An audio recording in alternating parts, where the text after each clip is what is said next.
વૈશ્વિક સ્તરે ચાલી રહેલી ખાડી યુદ્ધના પ્રત્યક્ષ પ્રભાવ હેઠળ બાંધકામ ક્ષેત્રે અત્યારે અત્યંત ગંભીર કટોકટીનો સામનો કરી રહ્યું છે. પાટણ ડિસ્ટ્રિક્ટ કોન્ટ્રાક્ટર એસોસિએશન દ્વારા આજે પાટણ જિલ્લા કલેક્ટરશ્રીને આવેદનપત્ર પાઠવીને સરકારના વિવિધ વિભાગોમાં ચાલતા નિર્માણ કાર્યમાં પડતી મુશ્કેલીઓ અંગે વિસ્તૃત રજૂઆત કરવામાં આવી હતી. એસોસિએશને જણાવ્યું હતું કે કોન્ટ્રાક્ટરે જ્યારે ટેન્ડર ભર્યા ત્યારે સરકાર દ્વારા નિર્ધારિત SOR મુજબ ગણતરી કરી હતી, પરંતુ વર્તમાનમાં ખાડી યુદ્ધના કારણે બિટુમિન, સ્ટીલ અને સિમેન્ટના ભાવો આસમાને પહોંચ્યા છે. પેટ્રોલિયમ પેદાશો અને ટ્રાન્સપોર્ટેશનના ખર્ચમાં તોતિંગ વધારો થયો છે. સ્થિતિ એવી છે કે ટેન્ડરના ભાવો અને હાલના બજાર ભાવો વચ્ચે મેળ બેસાડવો આર્થિક રીતે અશક્ય બની ગયો છે. જો સરકાર તરફથી તાત્કાલિક હસ્તક્ષેપ કરવામાં નહીં આવે તો તેની ગંભીર અસરો રોડ, રેલવે, ડેમ અને હોસ્પિટલ જેવા મહત્વના માળખાકીય કામો અધવચ્ચે અટકી શકે છે. બાંધકામ ક્ષેત્ર સાથે જોડાયેલા લાખો શ્રમિકોની રોજીરોટી પર સીધી અસર પડશે. અનેક કોન્ટ્રાક્ટરો મરણતોલ આર્થિક ફટકો સહન કરી રહ્યા હોવાથી નવા કામો શરૂ કરવામાં પણ અસમર્થ છે.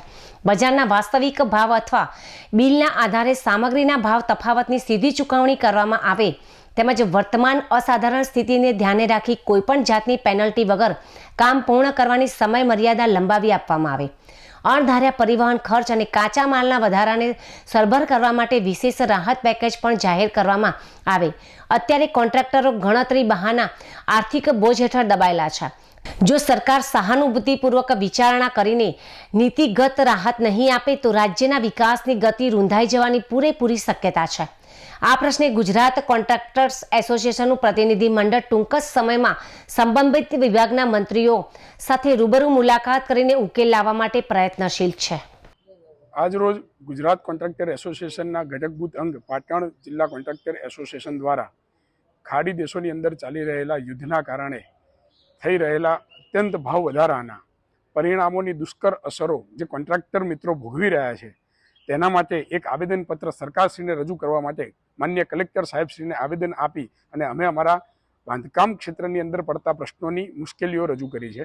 જેમાં મુખ્યત્વે ભાવ વધારો એટલે કે પેટ્રોલ ડીઝલના ભાવથી શરૂ કરી અને ગેસ નહીં આવવાના કારણે ટાઇલ્સથી માંડી PVCથી માંડી દરેક વસ્તુના ભાવ અત્યારે પુષ્કળ એટલે કે ન ગણી શકાય એટલા મોટા માત્રામાં ભાવ વધારો થયો હોવાથી એની ખૂબ વિપરીત અસરો પડી રહી છે. અને સરકાર દ્વારા અમારા ટેન્ડરના જે ભાવ ફિક્સ કરેલા હોય એના ઉપરાંત એક પણ રૂપિયો આપવાના ના હોય આ ભાવ વધારો કોન્ટ્રાક્ટરો માટે અસહ્ય બનતા રોજગારી બંધ થવાની ભીતિ છે, કામકાજો ઠપ થઈ જવાની ભીતિ છે. આ બાબતે યોગ્ય નિર્ણય ન થાય તો સરકાર દ્વારા ઝડપીમાં ઝડપી નિર્ણય ન થવાના કારણે આ બધું બંધ થઈ જશે.